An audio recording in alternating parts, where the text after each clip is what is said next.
Pero santo que al pecador sustituyó. Fueron tus llagas mi sanidad, tu cruel castigo mi libertad. Fuiste humillado y hoy digno soy por tu amor. Mi fe he puesto en ti, Jesús, en tu sangre en la cruz. Tú me has librado de la muerte, tuyo soy. Mi fe descansa en ti, Jesús, en tu justicia, en tu virtud. Nada podrá apartarme de tu eterno amor. En esperanza caminaré, para adorarte yo viviré. Con cada prueba recordaré que tú eres fiel. No me avergüenzo de ti, Señor, tu evangelio es salvación, tu dulce gracia, tu gran poder proclamaré. Mi fe he puesto en ti, Jesús, en tu sangre en la cruz. Tú me has librado de la muerte, tuyo soy. Mi fe descansa en ti, Jesús, en tu justicia, en tu virtud. Nada podrá apartarme de tu eterno amor.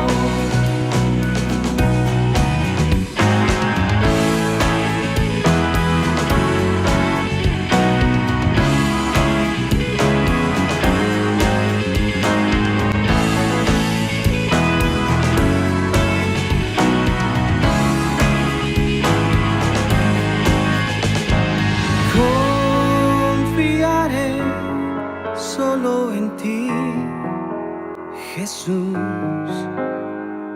Confiaré solo en ti, Jesús. Confiaré solo en ti, Jesús. Confiaré solo en ti, Jesús. Mi fe he puesto en ti, Jesús, en tu sangre en la cruz. Tú me has librado de la muerte, tuyo soy. Mi fe descansa en ti, Jesús, en tu justicia, en tu virtud. Nada podrá apartarme de tu eterno amor.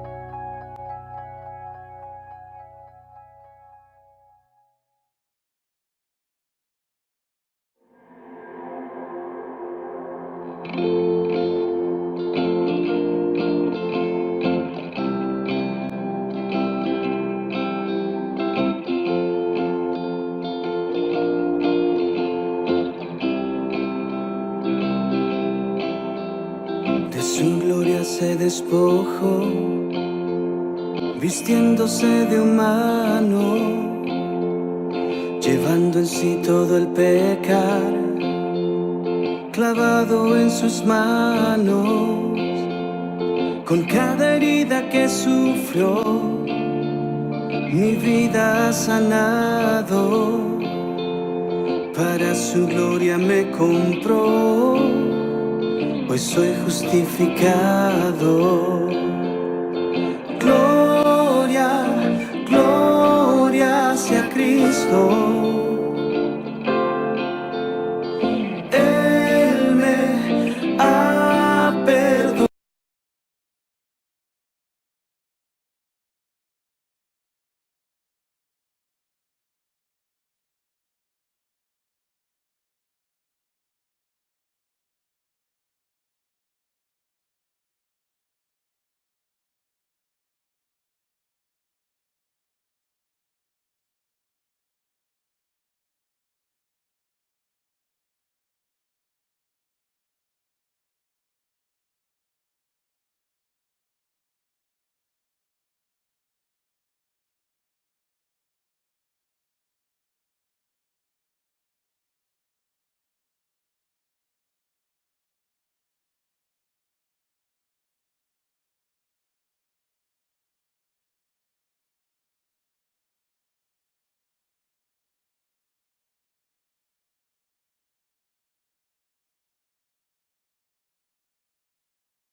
De su gloria se despojó, vistiéndose de humano, llevando en sí todo el pecado, clavado en sus manos.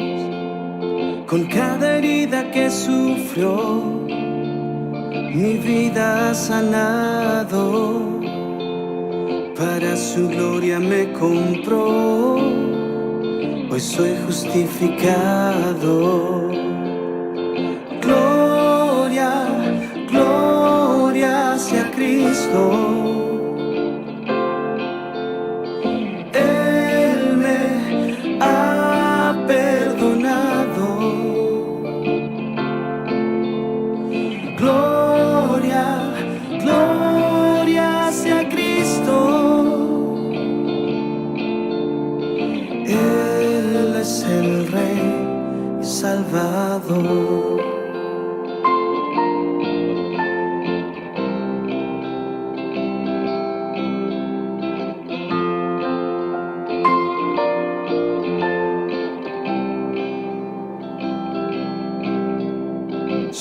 gracia siempre sostendrá mi vida por completa.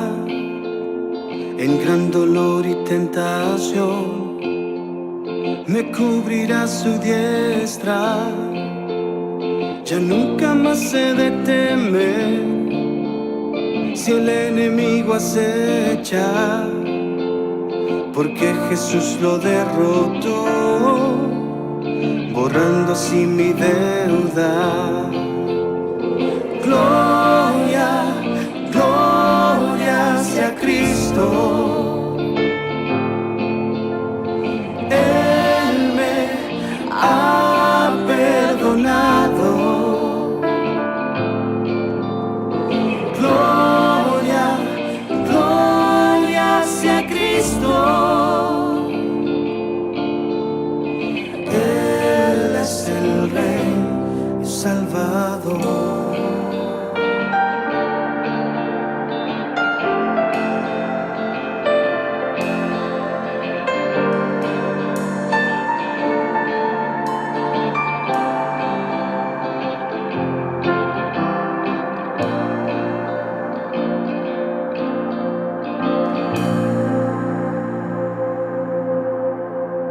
Ahora el cielo se abrió, puedo entrar confiado, puedo ver la ciudad del Rey y a Cristo coronado. No hay más pecado ni dolor, Jesús ya ha triunfado, a la muerte Él destrozó. Todo fue consumado, a la muerte Él destrozó, todo fue consumado. Gloria, gloria sea Cristo.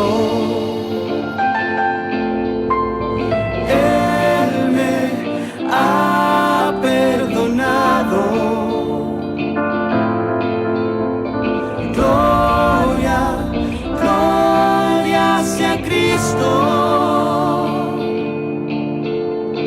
Él es el Rey Salvador.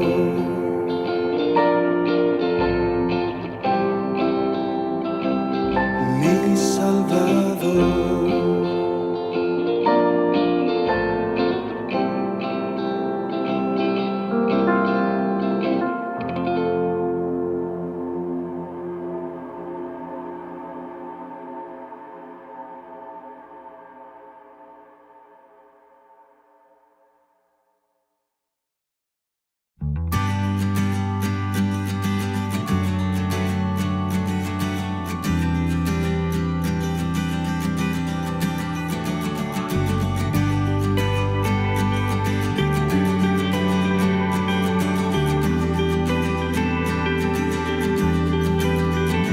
Puedo verte en mi lugar, pagando el precio por completo del pecado, siendo obediente hasta la muerte en la cruz. Me has acercado a ti, Jesús, y no logro comprender. Yo estaba ciego, pero ahora puedo ver.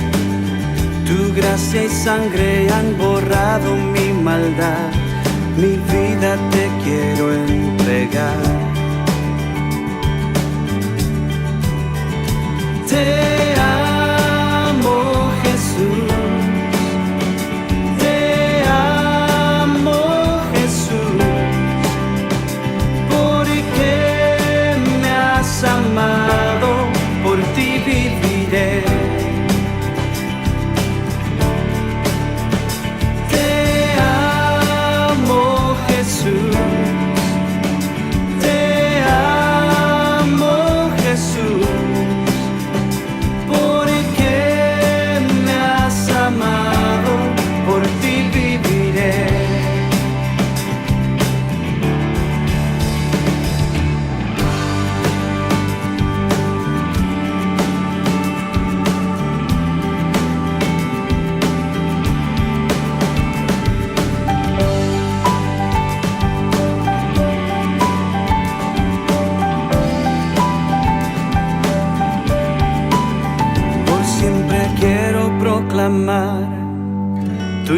inmensa gracia y poder para salvar. Ha sido tanto lo que hiciste tú por mí. La gloria, la fortaleza de mi vida. ¿De quién tendré temor? Digamos nosotros: ¿quién es como el Señor mi Dios? Salvador, amoroso y fiel, mi mal pagó en la cruz. Una vez más, mi salvación es el Señor. ¿Quién? ¿Quién es como el Señor mi Dios? Salvador, amoroso y fiel, mi mal pagó en la cruz venció. Salvación es el Señor, mi salvación es el Señor, mi salvación es el Señor. Si el Señor es nuestra salvación, entonces nuestro valor está en la cruz de Cristo. Nuestro valor no está en tener un gran apellido, en tener una gran cuenta bancaria. Nuestro valor no está en tener un gran nombre. Nuestra herencia viene del cielo. Y de eso se trata el próximo himno que vamos a cantar. Nuestro valor no está en lo que tengamos, sino en la cruz de Cristo.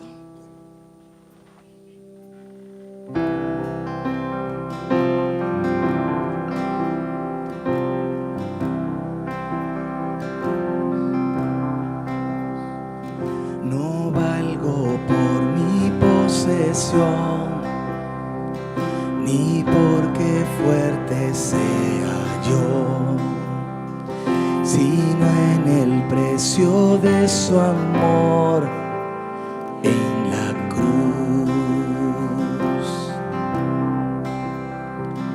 No valgo por ser muy capaz, ni por perder ni por ganar, sino en la sangre que vertió en la cruz.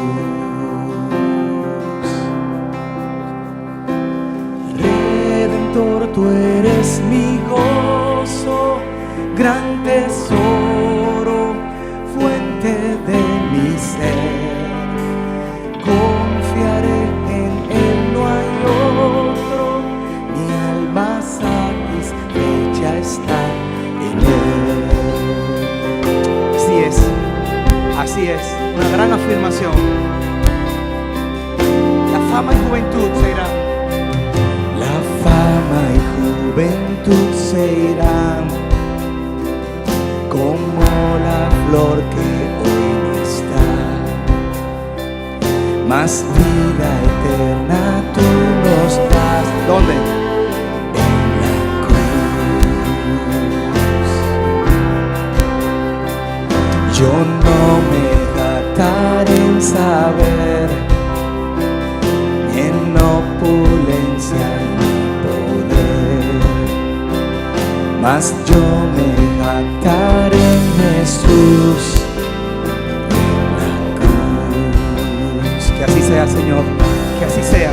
Decimos todos: Redentor, tú eres mi gozo, gran tesoro, fuente de mi ser.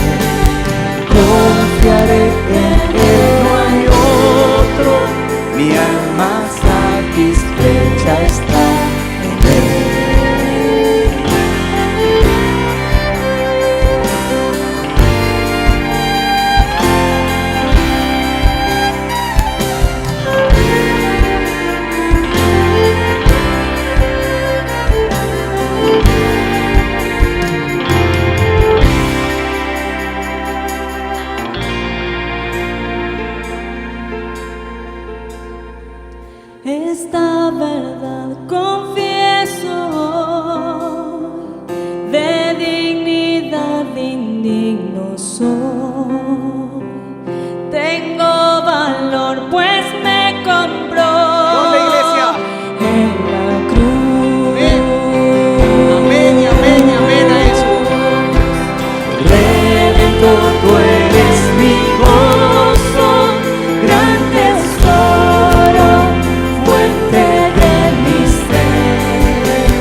sentarse, iglesia, vamos a continuar cantando. Muchas veces nos preguntamos de dónde sacamos el repertorio que cantamos en la iglesia, de dónde sacamos las canciones, y ciertamente esas canciones deben ser amparadas. Su fuente, su elemento fuerte, interno, su núcleo, la palabra de Dios. La palabra de Dios. Y debemos revisar constantemente las fuentes también de las cuales nos nutrimos. Y eso vamos a hablar un poco en el taller del lunes.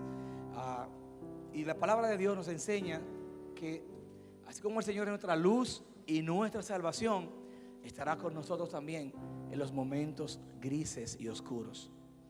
De hecho, los salmos, la mayor cantidad de temas son lamentos, son angustias, son dolor. Y nuestro Señor es el sustento, no solamente en el gozo, solamente cuando estamos contentos y todo está saliendo como uno espera que salga, sino también cuando las cosas no salen como esperamos. Él es nuestro sustento. Y de eso también queremos cantar.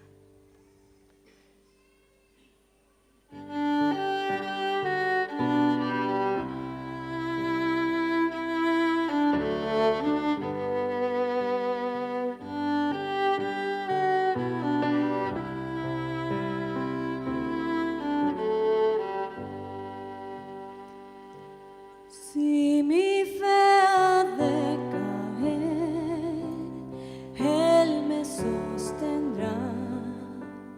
En la tentación yo sé, Él me sostendrá. No podría estar de pie en la oscuridad, pues mi amor muy frágil es, Él me sostendrá. Él me sostendrá, Él me sostendrá, pues me ama el Salvador, Él me sostendrá. Él se goza en quien salvó, Él me sostendrá. Ante el precioso sol, Él me sostendrá. Mi alma siempre guardará, su promesa es fiel, alto precio Él pagó, Él me sostendrá. Decimos todos. Él me sostendrá, Él me sostendrá, pues me ama el Salvador, Él me sostendrá.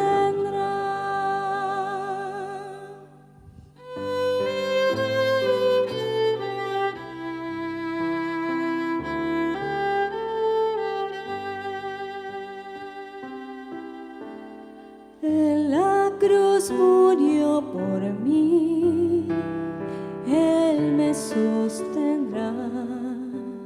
Su justicia me otorgó, Él me sostendrá.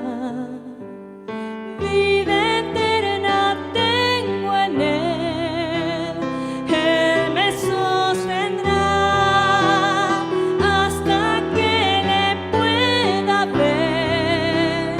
Él regrese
Padre, que tu palabra, que es lámpara a nuestros pies y lumbrera a nuestro camino, nos sostenga, Señor. Que ahora tú uses a tu siervo a través de tu Espíritu Santo, Señor, hablando a los corazones, rompiendo el duro suelo que hay en nosotros, Padre, forjando convicciones diferentes a como entramos de este lugar, Señor. Y que al salir de aquí tengamos nuevas convicciones, Señor, ancladas para gloria de tu nombre, para el bien nuestro, Señor, para el bien de nuestras iglesias, para el bien de nuestras familias, para el bien de nuestros matrimonios, para el bien de nuestros hijos. Al nosotros caminar cerca de ti, al nosotros guardar tu palabra, glorificamos tu nombre, somos beneficiados, pero también los que están alrededor de nosotros viven y gozan del bienestar nuestro contigo, también con ellos. Gracias, Señor. Sosténnos, Padre, sosténnos en nombre de Jesús. Amén. Que el Señor les bendiga, iglesia. Que el Señor les bendiga, iglesia.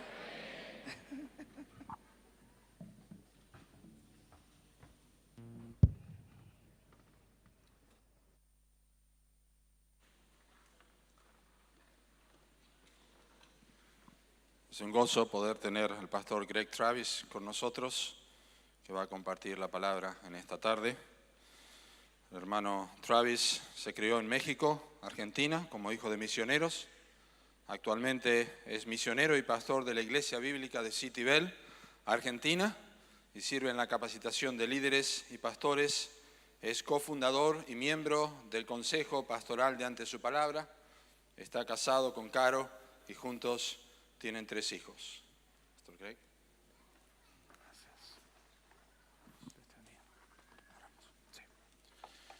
Nuestro Padre que estás en los cielos, tú nos has dejado tu palabra para sobreedificar a la iglesia, dar herencia entre los santificados.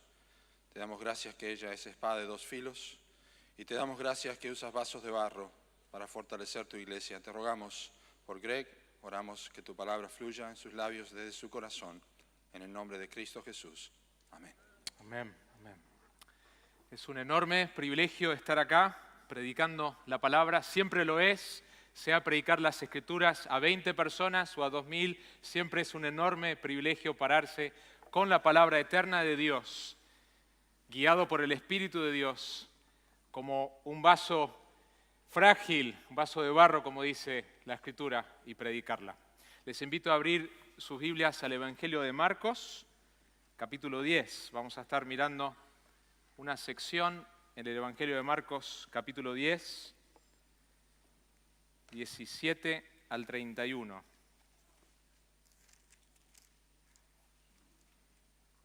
Marcos 10, 17 al 31.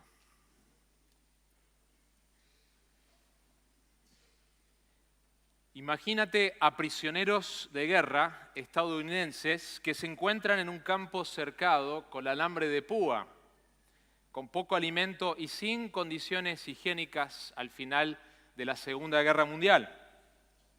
Del otro lado de la cerca, los captores se encuentran en libertad y se comportan como si no tuvieran preocupación alguna. Rodeados por la cerca, los soldados están con los ojos hundidos, flacos, sin afeitar y sucios. Varios mueren cada día. Entonces, de alguna manera, logran pasar clandestinamente una radio de onda corta hasta una de las barrancas. Están aislados del mundo exterior y no saben cómo marcha la guerra. Entonces, un día los captores del otro lado de la cerca notan algo extraño. Rodeados por la cerca, los soldados de Estados Unidos, que están débiles, sucios y sin afeitar, ríen y sonríen, y los pocos que aún cuentan con algo de fuerza dan un grito y lanzan cacerolas al aire. Lo que hace todo esto tan extraño para los que se encuentran del otro lado de la cerca es que nada ha cambiado. Estos soldados americanos todavía están en cautiverio y aún tienen poca comida y agua. Además, muchos continúan enfermos y moribundos. Pero lo que los captores no saben es que lo que estos soldados sí tienen son noticias. Las líneas enemigas no pudieron resistir. La batalla decisiva para lograr la liberación ya se libró. Y las tropas libertadoras se encuentran solo a unos kilómetros del campo. La libertad es inminente. Les he leído una sección del libro que ustedes tienen, Dios es el Evangelio. Mis hermanos, hay una liberación aún mucho más grande que ha ocurrido aún cuando no se puede palpar con nuestros ojos físicos o aún cuando no se puede palpar con las circunstancias. Y es la realidad de que Dios es el Evangelio, Dios es la buena noticia. Y de eso se trata esta conferencia. Todas las prédicas de este día son distintos ángulos para decir de distintas maneras lo que la palabra de Dios dice en cuanto a cuáles son estas buenas noticias. Y las buenas noticias tienen que ver con algo mucho mejor, mucho más profundo, mucho más eterno, que simplemente un cambio de circunstancias. Y es la realidad de quién es Dios y qué es lo que Dios ha hecho a favor nuestro. Eso no cambia con mis circunstancias, no cambia de acuerdo a la situación económica del país, de acuerdo a quién gobierna un país. Dios es el Evangelio, Dios es la mejor noticia. Y la noticia que es tan buena es que Dios, que nos creó a su imagen, nos ofrece la recreación a través de su Hijo que muere en nuestro lugar, toma el castigo que nosotros nos merecíamos, la ira de Dios.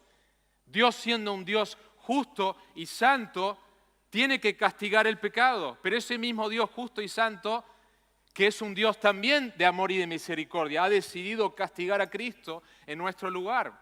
Y cuando nosotros respondemos en fe y en arrepentimiento a ese mensaje, nos sucede lo mejor que le puede suceder a un ser humano, que es el perdón de todos sus pecados. Y que comenzamos una vida nueva, pasamos de muerte a vida, pasamos de tinieblas a luz, pasamos a vivir por la razón por la cual fuimos creados y tener una vida que va a durar para siempre disfrutando de Dios y de su belleza y de todos los regalos que Él tiene, que empieza ahora y dura en la eternidad. No hay mejores noticias que la realidad del Evangelio como está revelado en las Escrituras. Pero este mensaje, mis hermanos, no está siendo predicado en los púlpitos de nuestro país y de nuestro continente, mayormente. Frecuentemente las noticias, las buenas noticias supuestamente, tienen que ver con una mejoría en nuestro éxito profesional, en nuestra economía, en nuestra salud, en nuestras finanzas, cosas que el hombre natural ya anhela. Y eso se promete y se vende como el Evangelio. Por eso el tema que estamos viendo en esta conferencia es tan crucial y tan necesario que la veamos desde la palabra de Dios, desde distintos ángulos, distintos lugares. El tema de que Dios mismo es el Evangelio es algo maravilloso. La misma palabra de Dios que revela esto, sin embargo, nos habla que el corazón tiene distintas respuestas al mensaje de la palabra de Dios. Vamos a mirar este texto de Marcos 10, pero quisiera todavía a modo de introducción mencionar Marcos 4, 18 al 19, que dice: otros son aquellos en los que se sembró la semilla entre los espinos. Estos son los que han oído la palabra, pero, y menciona tres cosas: las preocupaciones del mundo, el engaño de las riquezas, los deseos de las demás cosas, entran y ahogan la palabra y se vuelve estéril. El engaño de las riquezas tiene la capacidad de entrar al corazón, ahogar ese mensaje y que ese mensaje no produzca fruto. En contraste con la intención de la palabra de Dios en nuestra vida, que Marcos menciona, aquellos en que se sembró la semilla en tierra buena, los cuales oyen la palabra, la aceptan y dan fruto, unos a 30, otros a 60 y otros a 100 por uno. Hay algo que puede opacar en nuestros corazones, que nosotros no veamos la realidad de que Dios es el Evangelio, la belleza del Evangelio. La idolatría es un problema de todo corazón humano. Es un problema antes de venir a Cristo. Nosotros éramos idólatras. Pero también es un problema que nosotros debemos batallar como cristianos. El dinero es uno de esos ídolos. Y lo que vamos a ver en este pasaje, en esta tarde, es que seguir a Jesucristo y heredar la vida eterna. Esta es mi idea principal que quisiera que nosotros miremos en el texto, seguir a Jesucristo y heredar la vida eterna, implica que Él realmente sea nuestro mayor tesoro, aún por encima de las riquezas. Y esto no tiene que ver con la cantidad de posesiones que nosotros podamos tener, no tiene que ver con ser pobre o ser rico, tiene que ver con nuestra actitud, como pobre o como rico, hacia el dinero. Quisiera que veamos en este pasaje cómo una cierta actitud hacia el dinero puede causar grandes daños a nuestra alma, aún mantenernos fuera del reino de Dios. Leemos entonces el pasaje juntos, Marcos 10, 17 en adelante. Cuando salía para seguir su camino, vino uno corriendo y arrodillándose delante de él, le preguntó: Maestro bueno, ¿qué haré para heredar la vida eterna? Y Jesús le dijo: ¿por qué me llamas bueno? Nadie es bueno, sino solo uno, Dios. Tú sabes los mandamientos: no mates, no cometas adulterio, no hurtes, no des falso testimonio, no defraudes, honra a tu padre y a tu madre. Y él le dijo: Maestro, todo esto lo he guardado desde mi juventud. Jesús, mirándolo, lo amó y le dijo: una cosa te falta. Ve y vende cuanto tienes y da a los pobres y tendrás tesoro en el cielo, y ven y sígueme. Pero él, afligido por estas palabras, se fue triste, porque era dueño de muchos bienes. Jesús, mirando en derredor, dijo a sus discípulos: qué difícil será para los que tienen riquezas entrar en el reino de Dios. Y los discípulos se asombraron de sus palabras. Pero Jesús, respondiendo de nuevo, les dijo: hijos, qué difícil es entrar en el reino de Dios. Es más fácil que un camello pase por el ojo de una aguja que el que un rico entre en el reino de Dios. Ellos se asombraron aún más, diciendo entre sí: ¿y quién podrá salvarse? Mirándolo, Jesús dijo: para los hombres es imposible, pero no para Dios, porque todas las cosas son posibles para Dios. Entonces Pedro comenzó a decirle: he aquí, nosotros lo hemos dejado todo y te hemos seguido. Jesús dijo: en verdad os digo, no hay nadie que haya dejado casa, o hermanos, o hermanas, o madre, o padre, o hijos, o tierras, por causa de mí y por causa del Evangelio, que no reciba 100 veces más, ahora en este tiempo, casas, y hermanos, y hermanas, y madres, e hijos, y tierras, junto con persecuciones, y en el siglo venidero, la vida eterna. Pero muchos primeros serán últimos, y los últimos primeros. Vamos a inclinar nuestro rostro una vez más y orar. Padre, te damos gracias por tu palabra. Oro para que me ayudes a mí, en mi debilidad, en mi incapacidad de transmitir con claridad, en dependencia del Espíritu Santo, que yo pueda proclamar fielmente, claramente, tu palabra, Señor, tu evangelio. Señor, que mis palabras sean fieles al texto y que sean una demostración no de elocuencia humana, sino del poder del Espíritu de Dios. En el nombre de Jesús. Amén. Hay 3 cosas que quisiera que nosotros veamos en este pasaje. Número 1, la vida eterna no la heredan aquellos que obedecen superficialmente la ley de Dios, sino la heredan aquellos que han sido regenerados mediante la fe y que el fruto de esa fe es una relación suprema con Jesucristo. La vida eterna no la heredan aquellos que obedecen superficialmente la ley de Dios, sino la heredan aquellos que han sido regenerados por medio de la fe y que el fruto de esa fe es una relación suprema con el Señor Jesucristo. Y quiero que lo veamos esto en el texto. En el versículo 17 vemos una persona que se acerca a Jesucristo. Y la pregunta que nos hacemos es, ¿quién es esta persona? El mismo texto que acabamos de leer, en el versículo 22, nos dice que esta persona era un dueño de muchos bienes. Lucas nos dice que esta persona era sumamente rico. Y también Lucas dice que esta persona era prominente, tenía una posición de autoridad. Y Mateo nos agrega que esta persona era una persona joven. Estamos hablando de una persona joven, rica y poderosa. Y es esta persona joven, rica y poderosa que viene a Jesucristo corriendo, interrumpe su caminata, se arrodilla delante de él, muestra un interés genuino al acercarse a Cristo.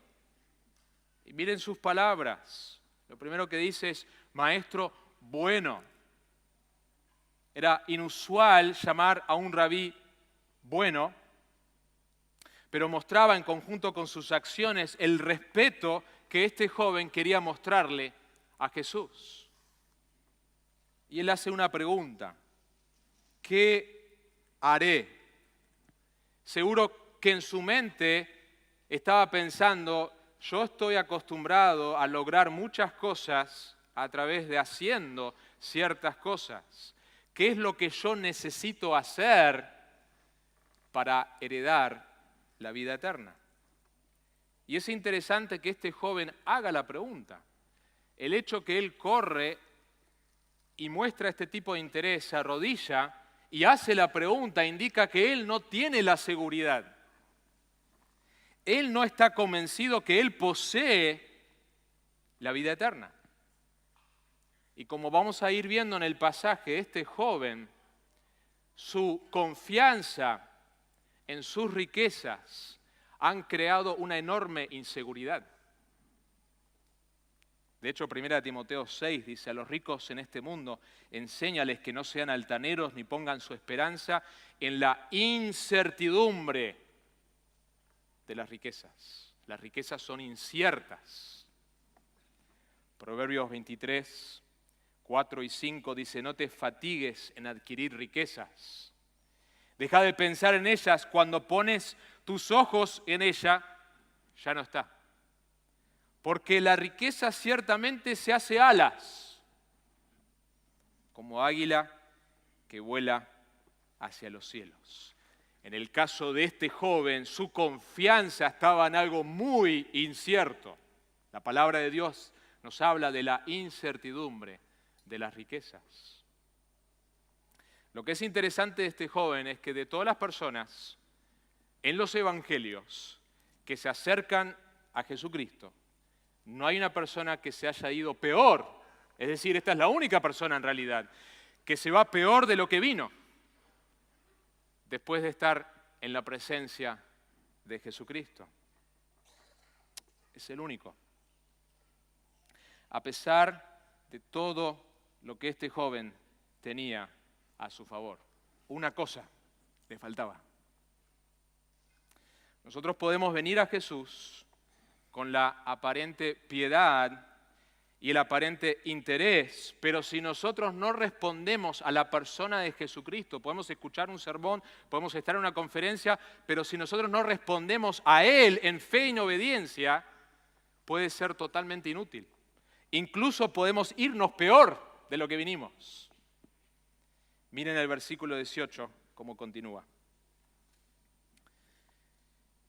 Y Jesús le dijo, ¿por qué me llamas bueno? Nadie es bueno, sino solo uno, Dios.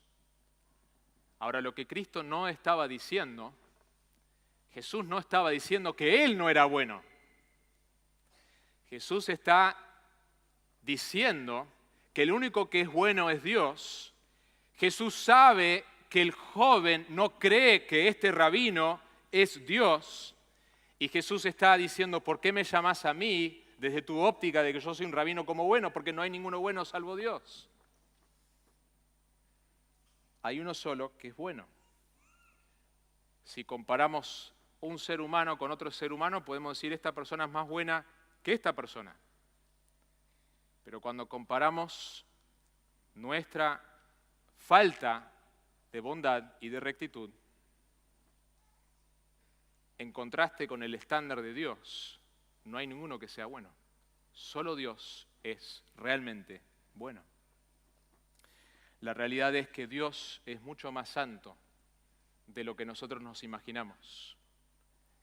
Si seres sin pecado, los serafines en Isaías 6, tienen que taparse la vista delante de la santidad de Dios, ¿cuánto más nosotros delante de la presencia de un Dios santo? Él es mucho más santo de lo que nosotros nos imaginamos, y nuestro pecado es mucho peor de lo que nosotros pensamos.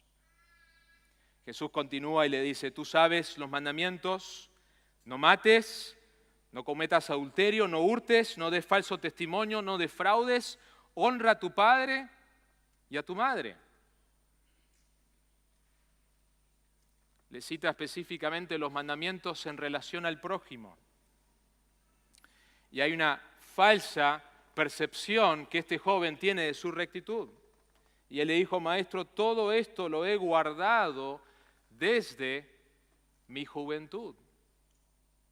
Él ha guardado desde su óptica estos mandamientos, pero tiene un concepto de una obediencia superficial. Si él entendiera las palabras de Cristo en el Sermón del Monte, que tan solo mirar a una mujer con codicia, con lujuria, ya ha cometido adulterio uno en el corazón, entendería que él no ha guardado estos mandamientos desde su juventud. Él tiene un concepto falso de la ley de Dios, tiene un concepto falso de sí mismo, una falsa percepción de su rectitud. Y no es hasta que nosotros podemos mirar la santidad de Dios revelada en su palabra que podemos entender correctamente nuestra falta de rectitud. El texto que sigue es maravilloso. Versículo 21. Jesús, mirándolo, lo amó y le dijo. J.C. Ryle dice de esta porción, nunca debemos olvidar que Jesús siente amor y compasión por las almas de los impíos. Es indiscutible que siente un amor peculiar por aquellos que escuchan su voz y le siguen. Ellos son sus ovejas que le han sido dadas por el Padre y las cuida con especial preocupación. Son su esposa, unido a Él en un pacto eterno y querida para Él como parte de sí mismo. Pero el corazón de Jesús es un corazón grande. Tiene abundancia de piedad, compasión y tierna preocupación, aún por aquellos que siguen en el pecado y en el mundo. Aquel que lloró sobre la incrédula Jerusalén sigue siendo el mismo. Seguiría reuniendo en su seno al ignorante y al que se cree justo, al incrédulo y al impenitente, solo con que viniera a Cristo. Si los hombres se pierden, no es porque Jesús no los ame y no está dispuesto a salvar. La teología reformada no enseña de que Dios no ama con otro amor al mundo. Hay un amor especial que tiene para su iglesia, pero hay un amor real que tiene para todo ser humano. La Biblia tampoco enseña que alguien quiere venir a Cristo y no puede. Si ese querer está, es porque Dios ya está obrando. Jamás alguien podrá decir, yo quise venir a Cristo y no pude. Si los hombres se pierden, no es porque Jesús no los ame y no esté dispuesto a salvar. Sus propias palabras solemnes desvelan el misterio. Los hombres amaron más a las tinieblas que la luz. Y no queréis venir a mí para que tengáis vida. Y le va a decir en el versículo 21, te falta una cosa. Una cosa te falta. Una sola. Ve y vende cuanto tienes y da a los pobres y tendrás tesoro en el cielo. Y ven, sígueme. Este pedido le habrá caído como un balde de agua fría.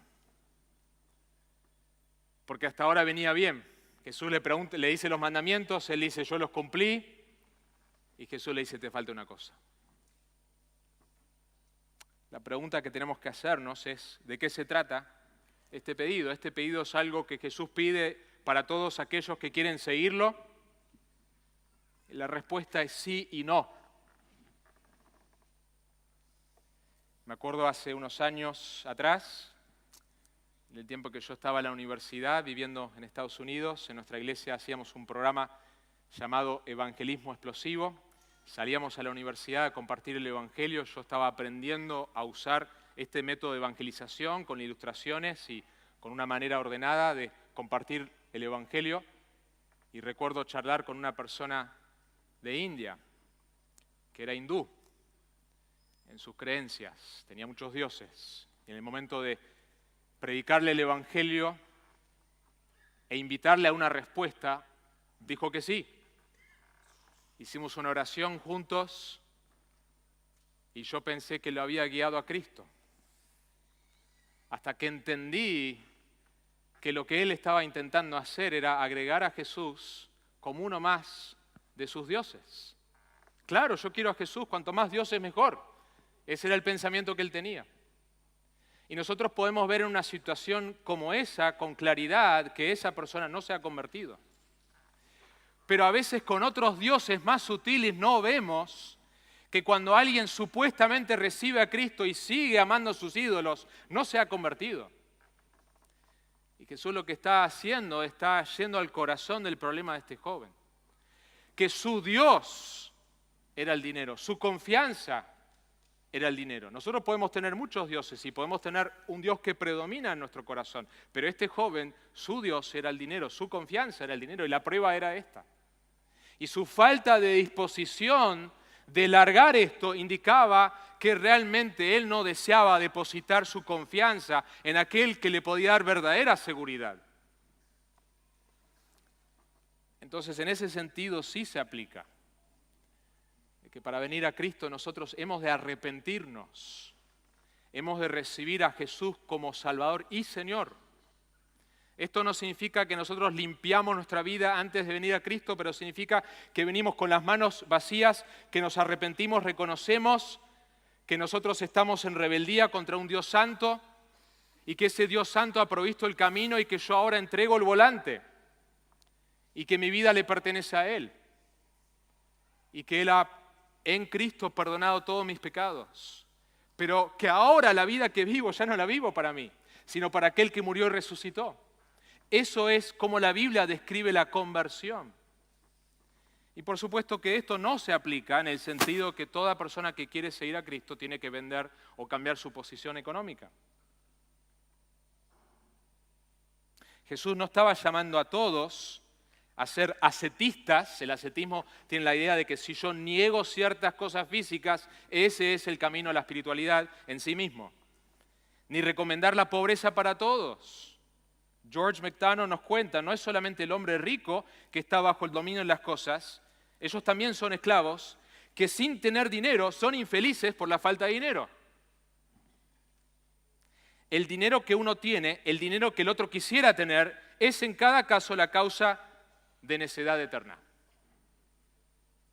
Jesús siempre demanda que aquellos que quieren seguirlo dejen atrás sus ídolos. Sean posesiones, posición, poder, una persona, una pasión. Cristo no quiere compartir su gloria con nadie. Él quiere ser rey en nuestros corazones.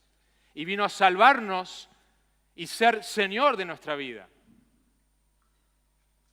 En el versículo 22 vemos justamente que este hombre amaba más su pecado amaba más su ídolo que a Cristo. Y una de las señales de nuestra conversión genuina es que por más que nosotros vamos a luchar con la idolatría, 1 Juan termina diciendo, hijitos, guardaos de los ídolos.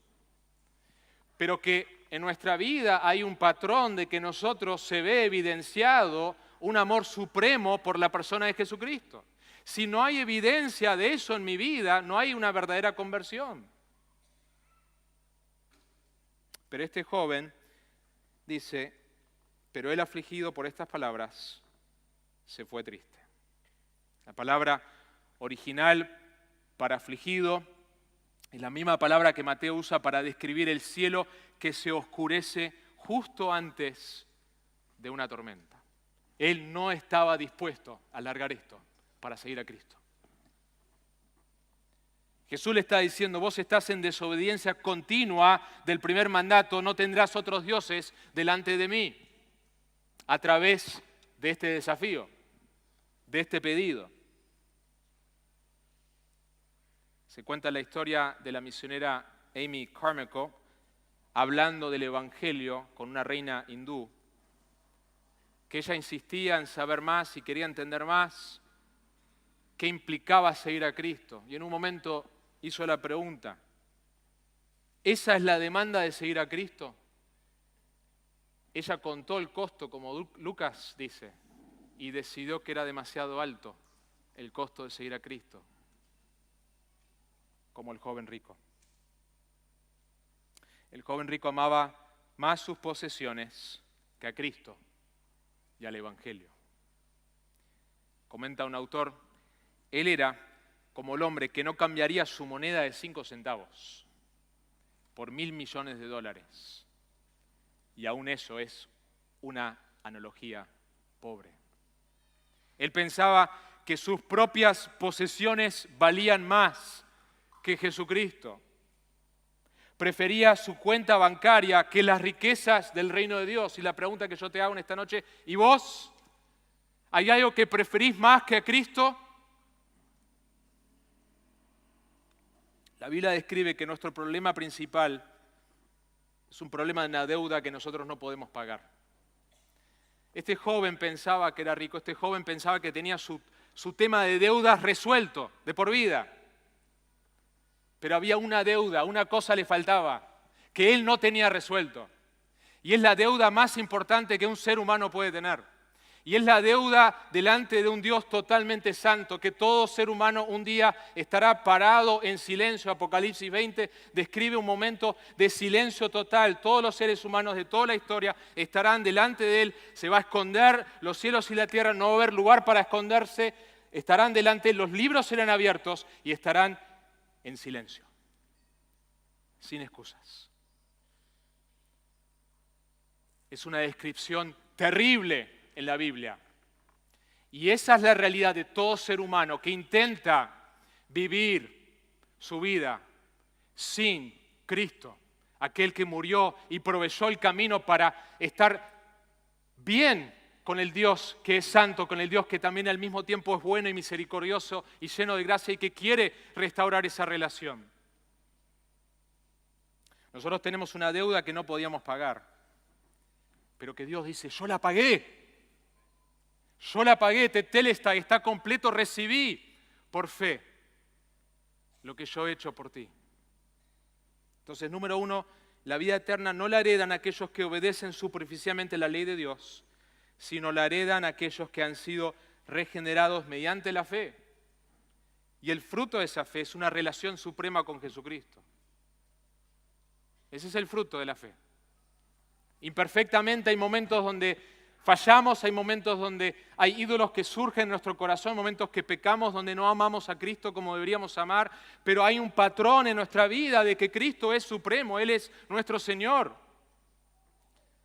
La segunda cosa que vemos en el pasaje la vemos del versículo 23 al 27, y es la realidad, la imposibilidad del rico, del autosuficiente y del ser humano en salvarse.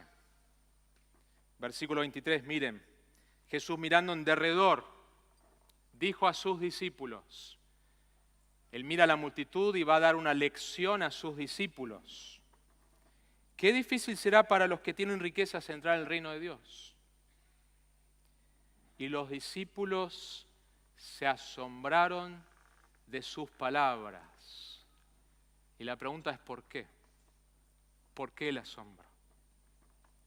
Había una creencia popular, también a la luz de cómo funcionaban las cosas con el pueblo de Dios en el Antiguo Testamento, de que frecuentemente había, no siempre, frecuentemente había manifestaciones de la bendición de Dios a través de lo físico. Y en el tiempo de los discípulos había una creencia de que si alguien tenía riqueza es porque la mano de Dios está sobre la vida de esa persona. ¿Les suena familiar? Era una teología de prosperidad que ellos tenían en su cabeza, de que la persona verdaderamente espiritual tiene más posesiones. Y si hay alguien que va a entrar en el reino de Dios, es este joven rico. Cumple los mandamientos, tiene riqueza, el favor de Dios está sobre él. Ese era el pensamiento. Y Jesús le dice, qué difícil es que ellos entren al reino de Dios. Están asombrados. Iba en contra de lo que ellos creían. Pero Jesús respondió de nuevo. Les dijo, hijos, qué difícil es entrar en el reino de Dios. Es más fácil que un camello, el animal más grande que ellos conocían, pase por el ojo de una aguja, el agujerito más pequeño que se podían imaginar, que el que un rico entre en el reino de Dios. Ellos se asombraron aún más, diciendo entre sí, ¿y quién podrá salvarse si ellos no se pueden salvar? Que nosotros pensamos que eran los que más cerca estaban. Entonces, ¿quién puede? La realidad es que la Biblia habla de cierto tipo de personas que es más difícil que se salven. La Biblia habla de que no hay muchos que eran de una manera antes de venir a Cristo. Lo dice así, 1 Corintios 1, 26 al 29, pues considerad, hermanos, vuestro llamamiento, hablándole a la iglesia, no hubo muchos sabios conforme a la carne, no dice que no había ninguno. Dios en su gracia salva a sabios conforme a la carne, pero que no hay muchos, ni muchos poderosos, ni muchos nobles, sino que Dios ha escogido lo necio del mundo.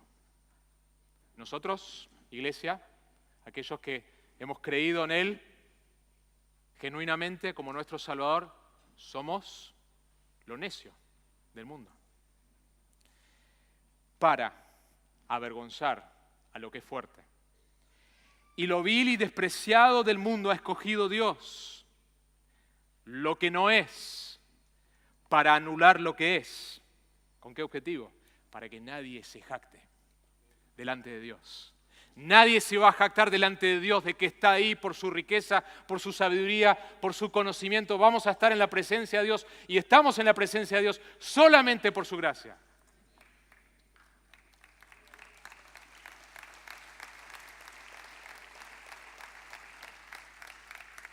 La realidad es que ni la riqueza ni la pobreza son señales ni de espiritualidad ni de falta de espiritualidad. A veces hay dos teologías erróneas. Teología de prosperidad asocia la riqueza y la salud con la bendición de Dios. Y después hay una teología que cuanto más pobre vivo, más espiritual soy. Ninguna de esas dos cosas son indicativos de lo que está sucediendo dentro del corazón. Agustín lo dijo bien, dijo, no es lo que el hombre posee, sino lo que posee al hombre. No es lo que el hombre posee, sino lo que posee al hombre. Lo que Jesús está diciendo en este pasaje es que las riquezas pueden ser una gran desventaja. Solemos pensar que los ricos son privilegiados, pero Jesús está diciendo, ellos corren con desventaja. Ellos corren con desventaja. En otro pasaje Jesús dijo, nadie puede servir a dos señores porque o aborrecerá a uno y amará al otro, o se apegará a uno y despreciará al otro. No podéis servir a Dios y a las riquezas. Mis hermanos, hay una cierta actitud hacia el dinero. Nuevamente, no tiene que ver con cuánto posees. Podés tener mucho, podés estar sin un sueldo, pero hay una cierta actitud que puede causar grandes daños a nuestra alma.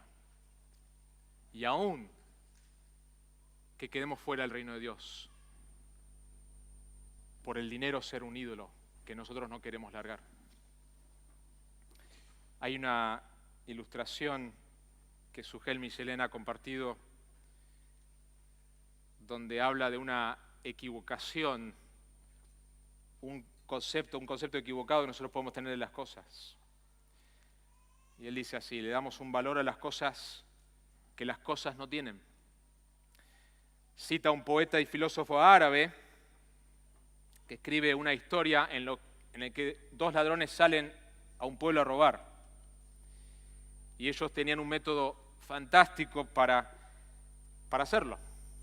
Lo que hacían es, lo que valía mucho, entraban a ese lugar y le cambiaban el precio por el precio más bajo.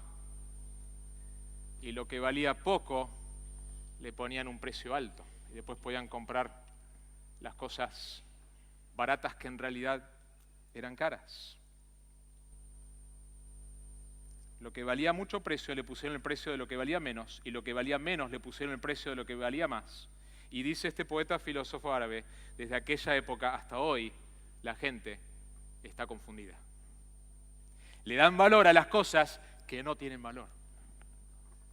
Y este joven rico le estaba dando valor, estaba confundido, como esas personas de ese pueblo, pensando que esto tiene este valor. Y está todo al revés.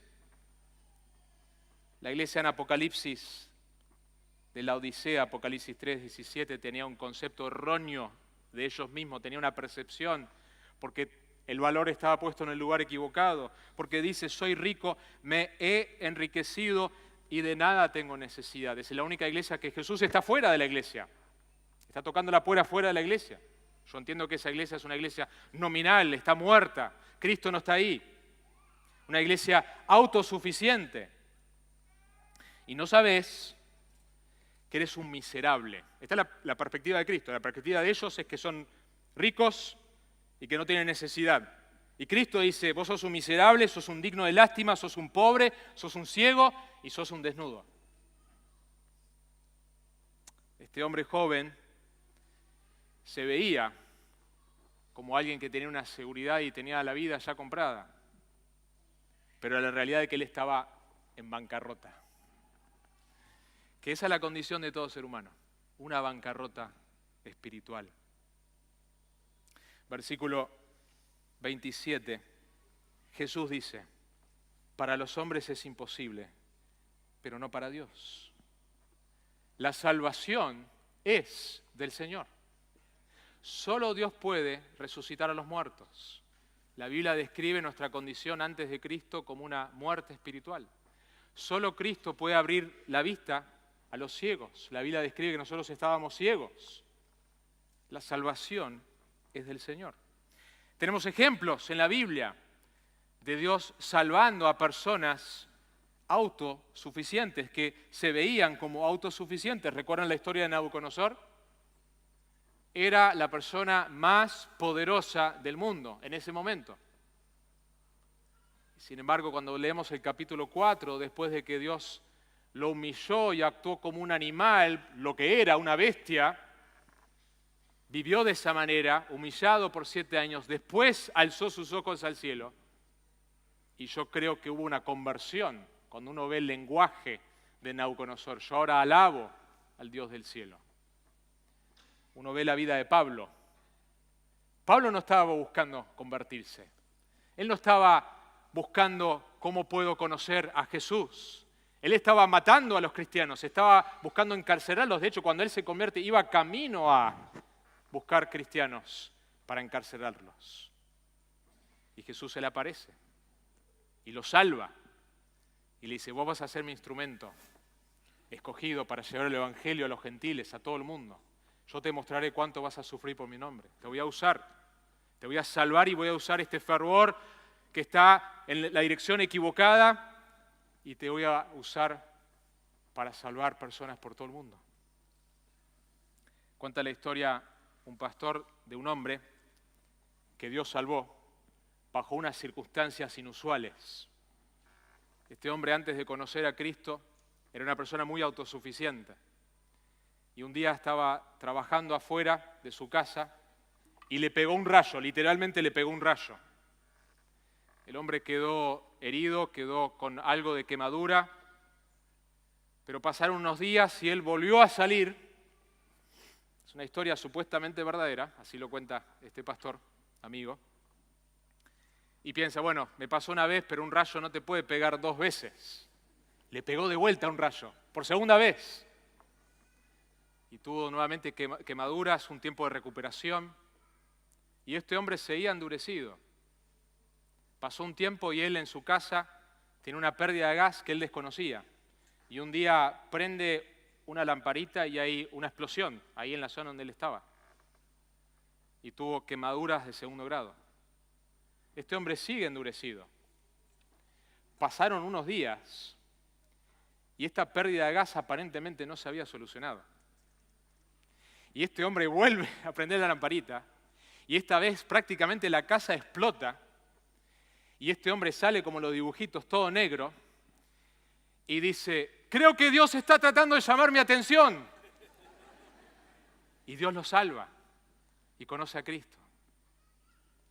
Dios puede usar lo que sea necesario para salvar a alguien. Y si bien las Escrituras muestran de manera particular lo difícil, a pesar de las excepciones, que se salve un rico, la realidad es que la Biblia también pinta el cuadro de todo ser humano como alguien que se cree autosuficiente. Así que número 2, la imposibilidad del rico, del autosuficiente y del ser humano en salvarse. Número 3, las promesas para los seguidores de Jesucristo, 28 al 31. Entonces Pedro comenzó a decirle, he aquí nosotros lo hemos dejado todo y te hemos seguido. Jesús dijo, en verdad os digo, no hay nadie que haya dejado casa o hermanos o hermanas o madre o padre o hijos o tierras por causa de mí y por causa del Evangelio, es decir, no por otras razones. Cuando nosotros hacemos sacrificios, hacemos locuras para el mundo no sabe por qué tomamos esta decisión que nos perjudica económicamente, pero que entendemos que la razón de por qué lo estamos haciendo es por causa de Cristo y por causa del Evangelio, o negamos esta oportunidad por esta razón, por causa de Cristo y por causa del Evangelio. Lo maravilloso de nuestro Dios es que Él no nos pide hacer sacrificios y entonces que nosotros vivamos una vida miserable. La vida cristiana es una vida de gozo y es una vida de costo. Ambos están siempre presentes en el Señor de Jesucristo. Y lo que Cristo dice, versículo 30, es maravilloso. Esta persona que hace estos sacrificios por causa de mí y por causa del Evangelio, y todo cristiano ha sido llamado a vivir para Él y vivir para el Evangelio, que no reciba 100 veces más. ¿Más adelante? Ahora, en este tiempo. La realidad es que seguir a Jesucristo es muchísimo mejor que nuestros pequeños ídolos que tanto amamos. La recompensa no es solamente en la eternidad. La recompensa la experimentamos de manera real en esta tierra. Y es muy probable que las referencias acá se refiere a todas las bendiciones que nosotros tenemos con el pueblo de Dios, las provisiones que Dios hace. Los discípulos dejaron, en el caso de ellos, su profesión como pescadores. Y Cristo le dijo, ustedes no se preocupen de esto. Síganme a mí y yo les voy a hacer pescadores de hombres. No significa que todos somos llamados a dejar nuestras profesiones, pero el punto es que nosotros decimos, Cristo, yo quiero vivir para vos y quiero vivir para la causa del Evangelio, y vos sos un Dios bueno y vas a suplir todo lo que yo necesito y lo que yo voy a experimentar va a ser 100 veces mejor en esta tierra y en la eternidad. Pero hay una nota también, que no podemos dejarla pasar. Hay algo importante que Marcos nos dice, que los otros evangelios no dicen. Y son 3 palabras que aparecen, junto con persecuciones. Si vos no querés experimentar oposición espiritual en tu vida, no intentes vivir para Cristo, no intentes vivir por causa del Evangelio. Pero si vos sos un seguidor de Jesucristo y vivís por causa de Él y por causa del Evangelio, cuanto más te entregues a esa causa, van a venir persecuciones de distintos tipos, sufrimientos. Cristo lo prometió, lo garantizó. La vida cristiana es una vida de bendición, de gozo y una vida de sufrimiento. Seguir a Jesucristo y heredar la vida eterna implica que Él realmente sea nuestro mayor tesoro, aún por encima de las riquezas. 2 Corintios, capítulo 8, versículo 9, dice, porque conocéis la gracia de nuestro Señor Jesucristo, que siendo rico, sin embargo, por amor a vosotros, se hizo pobre, para que vosotros por medio de su pobreza llegáis a ser ricos espiritualmente. No hay causa más satisfactoria, no hay tesoro mayor que Él. No hay una vida mejor que vivir para Él y para el Evangelio. La recompensa es acá, con sufrimiento, y la recompensa es disfrutar de Él en la eternidad. No como algo que nosotros hacemos para ganar nuestra salvación, sino que el fruto de aquellos que hemos sido regenerados tiene que ser progresivamente una santificación de una entrega mayor. La Biblia promete santificación verdadera a aquellos que son sus hijos. Termino con la letra de una canción llamado Gracias, de Ray Boats, que describe una situación imaginaria y dice así: soñé que fui al cielo, tú estabas conmigo ahí. Caminamos las calles de oro junto al mar de cristal, escuchamos los ángeles cantar y entonces alguien te llamó por nombre. Te volviste y viste un hombre joven. Él estaba sonriendo a medida que se acercaba. Él dijo, quizás no me conozcas ahora, pero espera, vos enseñabas mi escuela dominical cuando yo tenía tan solo 8 años.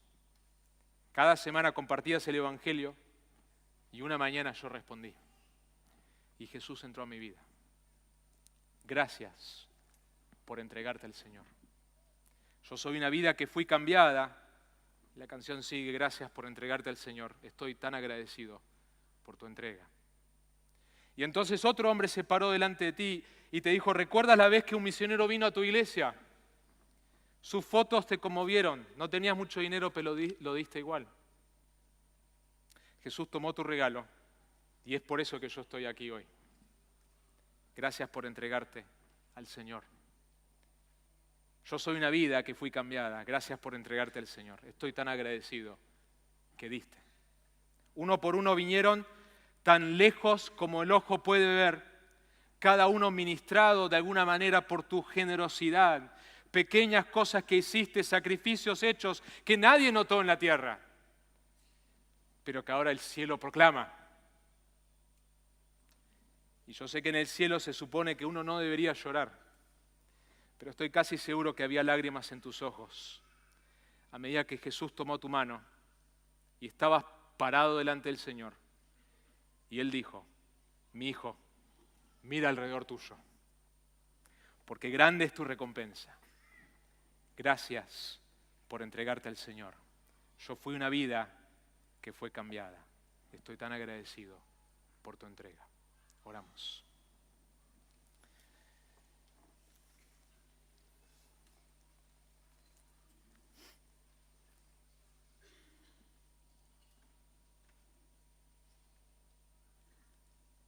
Padre, te damos gracias por tu palabra. Gracias porque en ella nos revelás lo que nosotros jamás hubiéramos conocido por nuestro intelecto, por nuestro esfuerzo.